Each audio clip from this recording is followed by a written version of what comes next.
हुजूर भी जानते थे कि इमाम हुसैन को उम्मत के शरीर शहीद कर देंगे करबला में। हुजूर जानते थे कि इनके साथ किस तरह जुल्म किया जाएगा, मगर पूरी जिंदगी मेरे मुस्तफा ने जो हयात जाहिरी थी, कभी एक मर्तबा भी मेरे नबी ने दुआ नहीं की या अल्लाह मेरे निवासे को इस मुश्किल घड़ी से निजात दे दे, कभी दुआ नहीं।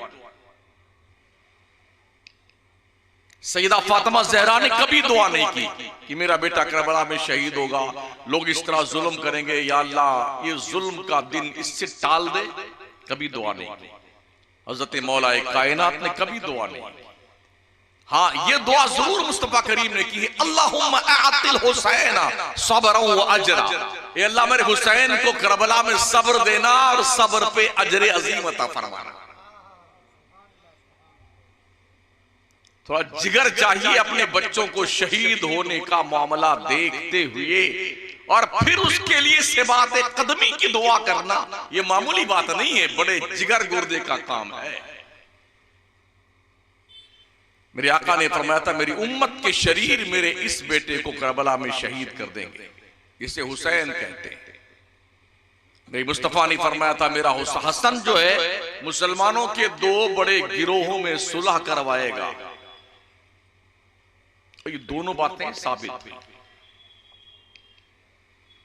यजीद एक ऐसा फितना परवर शख्स था, जालिम, बदबख्त, शराबी, जुआरी, हराम खोर, हराम खाने का आदी, हराम करने का आदी, शरीयत मुस्तफिया के कानून को रोंदने वाला, कि उसकी इस फितना परवरी की बुनियाद पर पूरी मिल्लत इस्लामिया बाज़ाब्ता तौर पर परेशान थी। ये खबरें मक्का व मदीना तक आती रहती थी। चुनांचे जब वो दिन आया, वो वक्त, वो साथ आई जिसका मुस्तफ़ा करीम सल्लल्लाहु तआला अलैहि वसल्लम ने अपने रब से वादा कर रखा था, तो इमाम हुसैन रज़ियल्लाहु तआला अन्हु, जिन्होंने तकरीबन 25 हज पैदल अदा फरमाए, वो अपने घर वालों को लेके निकले थे। वो चाहते तो पूरे मदीने में ऐलान करके निकलते, सब चलिए वहां। आज की तारीख में पूरे मुल्क और जहां जहां मुसलमान बसता है बना में मुस्लिम, जो देवबंदी वहाबी तबका है, वो क्या बोलता है, इमाम हुसैन तो वहां जंग करने गए थे, लड़ने गए थे, हुकूमत की लालच में गए थे। आप मुझे बताएं, क्या कोई लड़ने जाता है तो बच्चों को लेके जाता है, औरतों को लेके जाता है, बीमारों को लेके जाता है, बूढ़ों को लेके जाता है? हम जिस मुल्क में रहते हैं, बॉर्डर पे जो फौज लड़ती है, क्या बच्चे होते हैं वो? क्या लड़ने वाले बूढ़े होते हैं? जी नहीं। जवानी के इख्तिताम पर पहुंचते पहुंचते फौजी को रिटायर कर दिया जाता है। औरतें नहीं, कमजोर नहीं, बीमार नहीं। तो फिर इमाम आली मकाम करबला में आबिदे बीमार को लेकर के, अपनी बीवी को लेकर के, अपनी बहन को लेकर के, अपने छोटे छोटे भांजों को लेकर के, भतीजों को लेकर के, बूढ़ों को लेकर क्यों गए? जंग करने का प्लान था। शहर मदीना छोड़ के निकले। मदीना छोड़ना कोई आसान नहीं होता है। जहां पर इमाम हुसैन की जन्म भूमि भी थी, कर्म भूमि भी थी, उस जमीन को छोड़ना आसान तो नहीं था ना। आज हम और आप जाते हैं मक्का मदीना, और मदीने शरीफ को जब छोड़ने लगते हैं ना वापसी पर, तो कैसा ही पत्थर दिल क्यों ना हो, जब तक शहरे रसूल दिखता है मुड़ मुड़ के देखता रहता है, रोता रहता है, रोता रहता है। और जिसका मदीने में सब कुछ हो, माँ फातिमा, भाई हसन, नाना जान, सब मदीने में हो, उस मदीने को इमाम हुसैन ने कैसे छोड़ा होगा? दिल पे पत्थर रखकर। कभी ऐसा होता है, जिंदगी के कुछ ऐसे काम होते हैं जो उसके वतन की मोहब्बत पे कुर्बान कर देने के लिए होते हैं, और कुछ ऐसे काम होते हैं कि वतन की मोहब्बत उस मकसद पे कुर्बान कर दी जाती है। आज बहुत हम भी देखते हैं, आप भी देखा होगा, एक जन्मभूमि के लिए लाखों इंसानों की बलि चढ़ा दी गई हमारे मुल्क में, नहीं चढ़ाई गई? एक जन्मभूमि के लिए मुसलमानों का कत्लेआम किया गया। इमाम हुसैन अपनी जन्मभूमि छोड़ के गए मक्का, और मक्के में भी ठहरे रहे। जब हज का जमाना बिल्कुल करीब आ गया, उस वक्त हज जैसे पाकीज़ा सादत वाली इबादत को छोड़ करके करबला की तरफ इमाम हुसैन ने कूच फरमाया था। और करबला के मैदान में पहुंचने के बाद भी इमाम पाक रज़ियल्लाहु ताला अन्हु ने अपने 72 नुफूसे कुदसिया, वो जो वहां शहीद हुए और 10 वो जो बच के वापस आए, इनको लेकर के करबला के मैदान में पड़ाव डाला था। इस टूटे हुए काफिले को, जिसमें बुजुर्ग भी हैं, बच्चे भी हैं, औरतें भी हैं, बीमार भी हैं, मर्द भी हैं, ये सब मौजूद हैं, इनको खत्म करने के लिए 22,000 का लश्कर यजीद की तरफ से आया था। करबला का पूरा मैदान तकरीबन 200 किलोमीटर का राउंड फिगर एरिया होगा, जो मैंने अंदाजा लगाया उसे देखकर कि हजरत हुर का मजार कहां पर है, जैनब के बेटों का मजार कहां पर है, करबला किधर है। जब मैंने इसका सर्वे किया जाने के बाद वहां पर मुझे लगा कि तकरीबन 200 तक का किलोमीटर का ये राउंड का पूरा इलाका है, जिसमें मार्का करबला वजूद पजीर हुआ था। उस जमाने में कोई बंदूक राइफल की लड़ाई तो थी नहीं, तलवार की लड़ाई थी, आमने सामने की लड़ाई थी। घोड़ों और ऊंटों पे बैठ के जंगें लड़ी जाती थी। तो अंदाजा ये हुआ कि शोहदा जो थे उनकी लाशों को बांध करके घोड़े के टांगों में पूरे मैदान में दौड़ा करके किसी को इधर, किसी को उधर, किसी को उधर, इस तरह डाल दिया गया था। उसी तरह से उनके मज़ारात वहां पे बने हुए। इमाम पाक हसन हुसैन मेरे करीम आका फरमाते हैं, मेरे ये दोनों निवासे जन्नती जवानों के सरदार हैं। सैयदा फातिमा ज़हरा के हवाले से नबी ने फरमाया, मेरी बेटी फातिमा जन्नती औरतों की सरदार है। जन्नत में कोई बूढ़ा नहीं जाएगा, कोई बच्चा नहीं जाएगा, जितने हैं सब जवान होके जाएंगे। सबकी उम्र 30 से 33 साल होगी और बगैर दाढ़ी मोछ के होंगे। कद हर जन्नती का 60 हाथ लंबा कद होगा, जो हजरत आदम का कद था। 60 हाथ का आदमी अगर आपके 5 कूड़ा, क्या कहते हैं गांव को, 5 कूड़ा में आ जाए तो पूरा ये गांव उसके पीछे तमाशा देखेगा। अरे यार इतना लंबा आदमी आ गया, इतना लंबा आदमी आ गया। जन्नत में सब 60 हाथ के होंगे। आप जानते हैं जन्नत में 8 दरवाजे हैं और इन 8 दरवाजों पर पहरा अहले बैते मुस्तफा का। जवानों के सरदार हसन हुसैन, औरतों की सरदार सैयदा फातिमा ज़हरा, तीसरा कोई नहीं है। कमांडर के बगैर कोई फौज आगे नहीं बढ़ती है। इसलिए अहले बैत मुस्तफा से रिश्ते गुलामी जोड़ कर रखो, ताकि इनके दामने करम से वाबस्ता होकर के जन्नत में जाने का आपको मौका मिल जाए। तो करबला के मैदान में 10वीं शब को, जैसे कल जंग होने वाली है, पूरी रात ये पता था कि सामने 22,000 का लश्कर है। ये पता था, नबी ने पहले बता दिया था कि बेटे हुसैन तुम और तुम्हारे फला फला करबला जा रहे हो तो वहां पर सब शहीद कर दिए जाओगे। ये पता था कि हमारे बाद जो है कितने लोग वापस जाएंगे, औरतों को किस तरह से गलियों में घुमाया जाएगा। ये सब सोचने के बाद भी आदमी क्या करता है, भागकर अपनी जान बचाना चाहता है ना।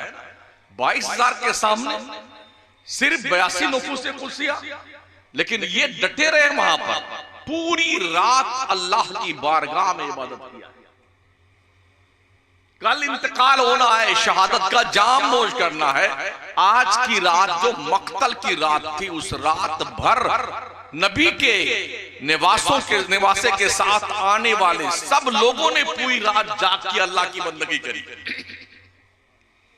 और हम एक लंबी उम्र की उम्मीद रखते हैं कि अभी तो मेरी उम्र ही क्या है, 50 साल गुजर गए, अभी उम्र ही क्या है हमारी, 60 साल गुजर गए, अरे अभी तो हमने देखा ही क्या है। कितनी उम्र लेके आए? बोले जी वो शादी वादी कर ले बच्चों की, फिर नमाज पढ़ेंगे। वो थोड़ा मकान बना लेते हैं, फिर नमाज पढ़ेंगे। धंधा पानी सेट कर लें, फिर उसके बाद नमाज पढ़ेंगे। जब तक बिल्कुल मौत आ जाते हैं, चल चुपके से शराब पर से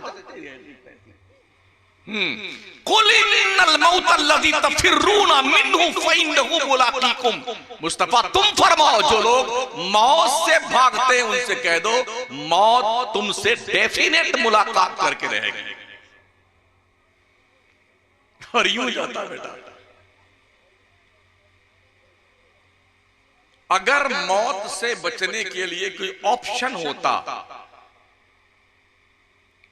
कि भाई थोड़ा रिश्वत दे दे मलकुल मौत को तो शायद बच जाएं, तो आदमी अपने जिंदगी की पूरी कमाई मलकुल मौत के बारगाह में पेश करता।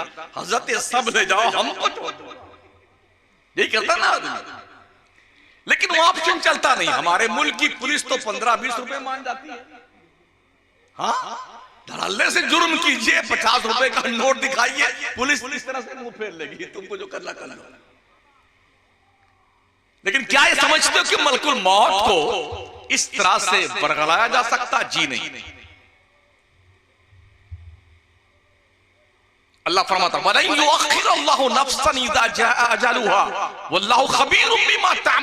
मौत का एक वक्त मुतय्यन है, अपने वक्त से ना एक सेकेंड पहले आएगी ना एक सेकेंड बाद में आएगी। अल्लाह तुम्हारे करतूत को जानता, तुम करते क्या हो, रात के अंधेरे में क्या करते हो, दिन के उजाले में क्या करते हो, बहानी कैसे करते हो, ढकोसले क्या करते हो, जुर्म कहां करते हो, कैसे करते हो। ऑनलाइन रिकॉर्ड आपके कंधे पे 2 फरिश्ते दर्ज करते हैं। इसके अलावा मेरा रब वो है जो तुम्हारे सीने के राज तक को जानता है। कहां जाओगे भाग कर? किसके लिए जुर्म करते हो यार, किसके लिए गुनाह करते हो? कोई दीन के लिए भी काम तुमने करना है कि नहीं करना है? दुनिया का वतीरा ये देखा गया है, एक साथ फौज जंग करती है। करबला का मामा हमने देखा, एक ही आदमी जा रहा है जंग करने के लिए। आलमी मबारिस है कोई मुकाबले में आने वाला? लड़ता था बंदा और शहीद हो जाता था, लड़ता था शहीद हो जाता था।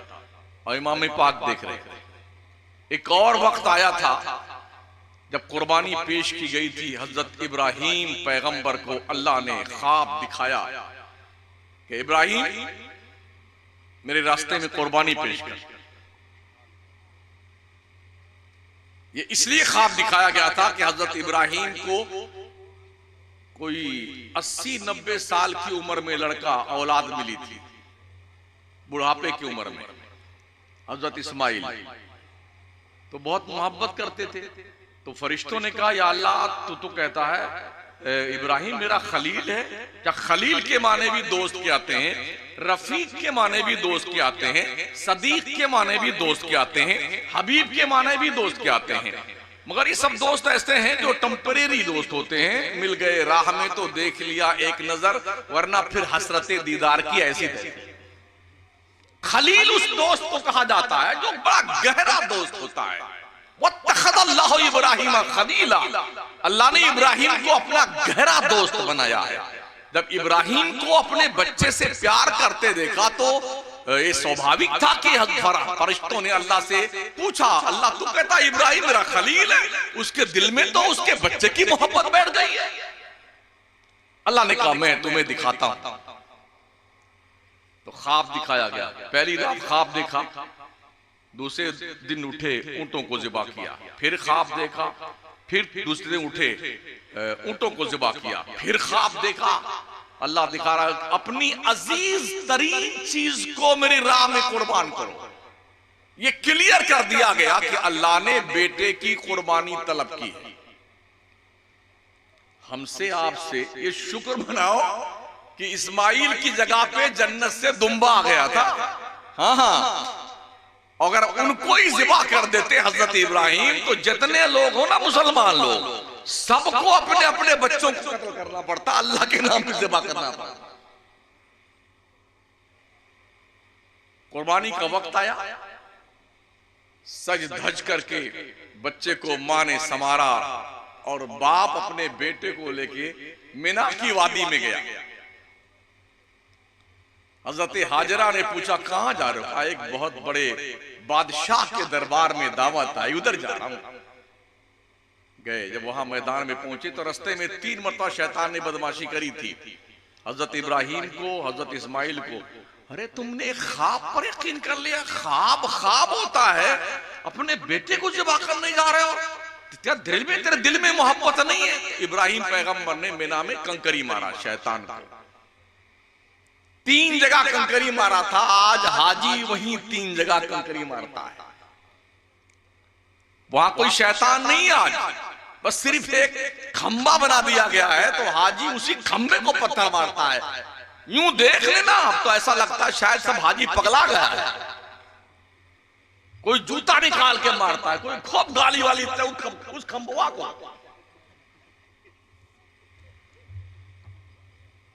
एक किरदार निभाया था इब्राहिम पैगंबर ने। इस्माइल पैगंबर के पास शैतान की इब्राहिम तो नहीं मानता, लाओ इसको पकड़ लो। कहा तेरा अब्बा तुझे जानते हो कहां ले जा रहा है? कहा दावत में, बादशाह के यहाँ। कहा दावत कुछ नहीं है, तुमको ज़िबा करने ले जा रहा है। तो इस्माइल ने कहा या कोई बात है, कोई बाप अपने बेटे को ज़िबा करता? कहा भाई देख लेना। गए तो उन्होंने क्या कहा अपने बेटे से, इब्राहिम पैगंबर ने, या बुनैया इन्नी अरा फिल मनाम अन्नी अज़बहुका फंजुर माज़ा तरा। बेटे मैंने ख्वाब देखा है तुझे अल्लाह की राह में ज़िबा कर दूं, बोल तेरी राय क्या? फंजुर माज़ा तरा। आज का बेटा होता इतनी तेज भागता ना, इतनी तेज भागता कि अब्बा पकड़ भी नहीं पाते। लेकिन जब बाप ने ये बात रखी बेटे के सामने, कितनी उम्र थी? 12 या 13 साल की उम्र थी हजरत इस्माइल की। उठाइए कुरान, हजरत इस्माइल क्या करें? क़ाल या अबती फ़अल मा तुमर सतजिदुनी इंशाअल्लाह मिनस साबिरीन।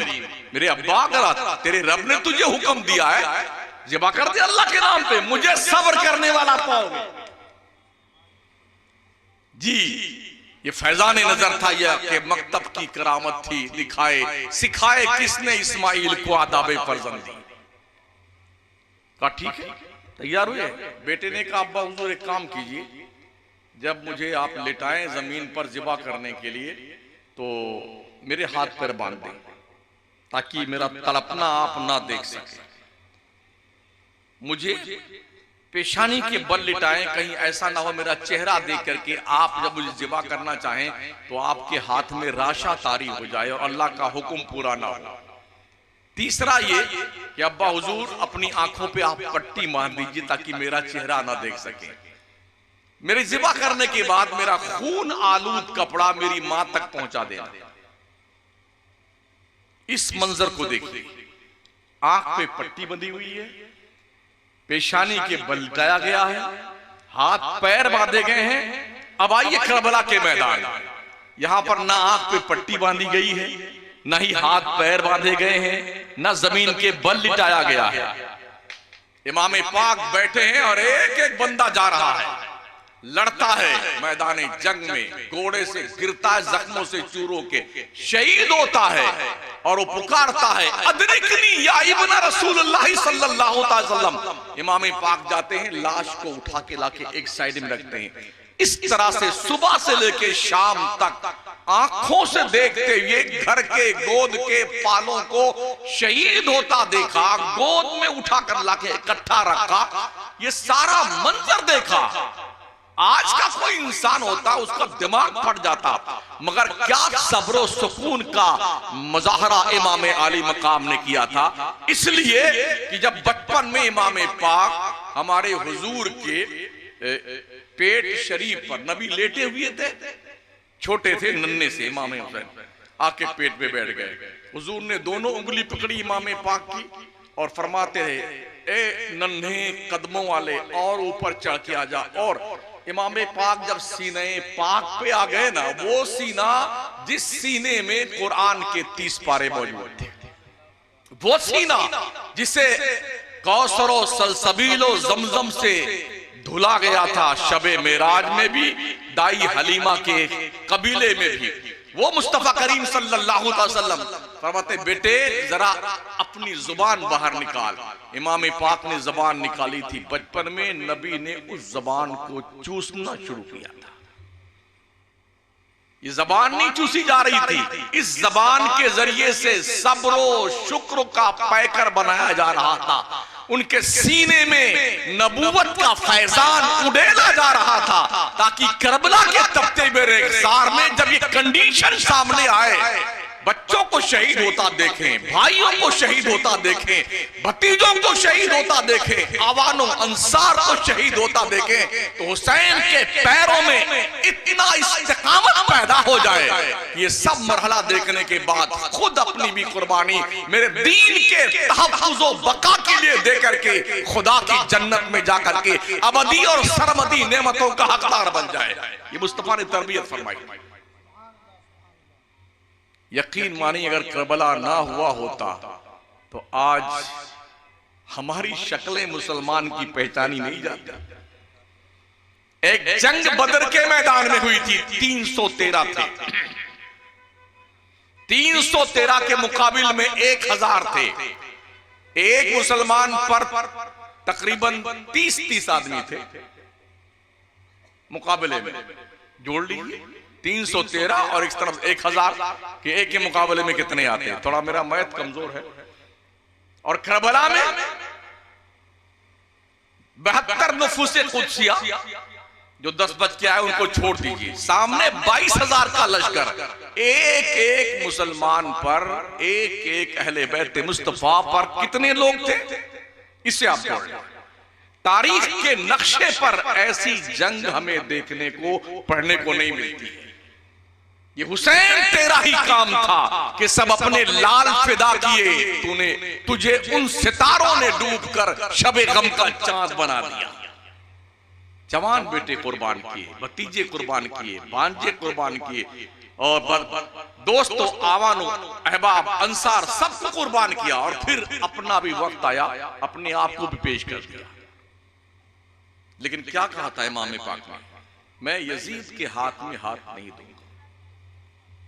यकीन मानिए, अल्लाह ने यजीदियों की अक्ल माऊफ कर दी, वरना वो चाहते ना, जब सबको शहीद कर दिया था तो इमाम हुसैन का सर काट कर नहीं ले जाते, हाथ काट कर ले जाते और कहते यजीद से, चलो वो जिंदगी में हाथ तो नहीं दिया उन्होंने अपने आप के हाथ में, उनका हाथ में काट के लाया हूं, अब तो इनका हाथ अपने हाथ पर रख के दिल को तसल्ली दे दे। रब ने उनके दिमाग से ये सोच ही निकाल दी, सर तो ले जाओ। ये सर वो है जो करबला से लेके दमिश्क तक, दमिश्क से लेके मदीना तक, और मदीने के बाद लेके जन्नत में दाखिल होने तक ये बुलंदी का ही सर रहेगा। नेजों पे उठाए गए थे ना, सर नेजे पे उठाए गए, हाथ होता तो कहीं झोले में रख लेते। अल्लाह ने वो सरबलंदी इमाम पाक को अता फरमाई। तो हजरत इमाम आली मकाम ने करबला के तपते हुए रेगिस्तान में कुर्बानी दे करके दीन मुस्तफा को बचाया। और चूंकि हमको कोई कुर्बानी नहीं देनी पड़ी है ना हमने अपना बच्चा ज़बा किया है, करवाया है, ना हमने अपनी जान दी है इस्लाम के लिए। अब्बा मुसलमान थे, दादा मुसलमान थे, परदादा मुसलमान थे, लकड़ दादा मुसलमान, पकड़ दादा, धक्का दादा, सकड़ दादा, वगड़ दादा, जितने सब मुसलमान, हम भी मुसलमान। वो भी खूब गोश्त खाते थे, हम भी खूब गोश्त खाते हैं, इसलिए हम मुसलमान है ना। ये शहादत कहे उल्फत में कदम रखना है। लोग आसान समझते हैं मुसलमान हो ना, यूं तो सैयद भी हो, मिर्जा भी हो, अफगान भी हो, तुम सभी कुछ हो, बताओ क्या मुसलमान भी हो? वज़ा में तुम हो नसारा तो तमद्दुन में हुनूद, ये मुसलमान हैं जिन्हें देख के शर्माए यहूद। हमारी जमात के अक्सर लोगों की तादाद सिर्फ मेले में, मजार में, ढोल बजाने में, डीजे बजाने में, ताजिया उठाने में पगला गए हो। दिमाग की चूलें हिल गई हैं। मैं आपसे पूछना चाहता हूं, ताजिया क्यों उठाते हैं आप? कोई रीजन है आपके पास?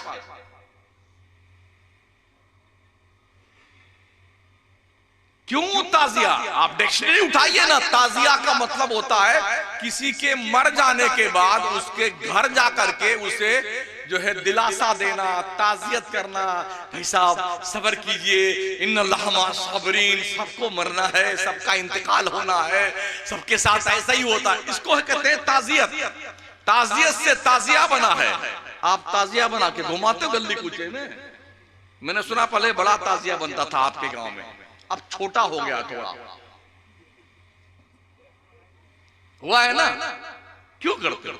आपका बेटा मर जाए, ताजिया बनाएंगे आप? जवाब चाहिए। आपका बाप मर गया हो, ताजिया बनाओगे? ढोल बजाओगे? उछल कूद करोगे? इतनी मोटी सी बात अगर तुम्हें लॉजिक लगती है, तुम्हारे भेजे में घुसती नहीं है, तुम काय का मुसलमान है यार?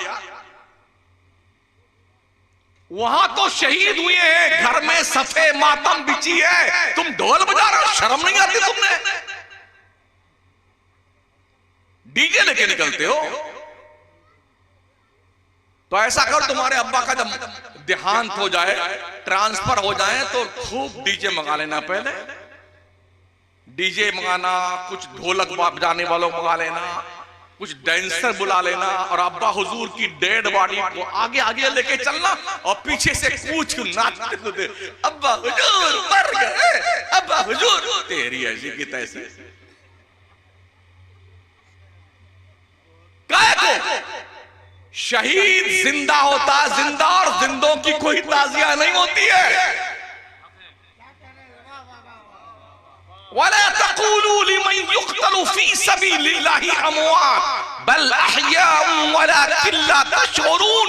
रब कदीर फरमाता है, जो अल्लाह की राह में कत्ल किए गए उन्हें मुर्दा मत कहना, वो जिंदा है। तुम्हें उनकी जिंदगी को समझने का शऊर नहीं है। ये तो कहने पे पाबंदी लगाई, और चौथे पारे में अल्लाह ने सोचने पे पाबंदी लगा दी। वला तहसबन्नल्लज़ीना कुतिलू फी सबीलिल्लाहि अमवाता बल अहयाउन इंदा रब्बिहिम युरज़क़ून। जो अल्लाह की राह में कत्ल किए गए उन्हें मुर्दा सोचना भी मत, सोचना भी मत, बल्कि वो जिंदा है। अल्लाह की तरफ से उन्हें रोजी दी जाती है। रोजी मुर्दा खाता कि जिंदा खाता है? बोलो बोलो ना यार, जिंदा खाता है ना। तो अल्लाह रोजी दे रहा है तो मुर्दों को दे रहा है कि जिंदों को दे रहा है? अल्लाह ने उनकी जिंदगी की गारंटी दी है, शहादत दी है, सब जिंदा है, इन्हें रोजी दी जाती है। तो तुम कहे पगला गया है, सीना पीट रहा है बेटा, मातम कर रहा है, भों भों रोए जा रहा है। एक दिन हरम शरीफ में हम बैठे हुए थे मताब में, हाँ 150-200 का कबीला इनका आता है, शियों का, वहां से ईरान से। तो एक आदमी खड़ा होता है और सब बैठे होते हैं, मर्द औरत। हम भी, मियां बीवी एक साथ बैठे हुए थे किनारे हज करने, हाँ गालिबन 2002 की बात। तो वो खड़ा होकर कुछ पढ़े तो सारे इतने मर्द और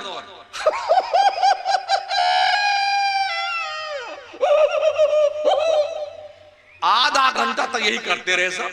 अल्लाह की कसम, जब चुप हुए, हम करीब में थे, जब उनकी आंखों देखा, मर्दूदों की आंख में कहीं पानी नहीं था, कहीं पानी नहीं था, बेशरम कहीं के। आधा घंटा करने के बाद एक बूंद तो दिखना चाहिए था, मक्कारी।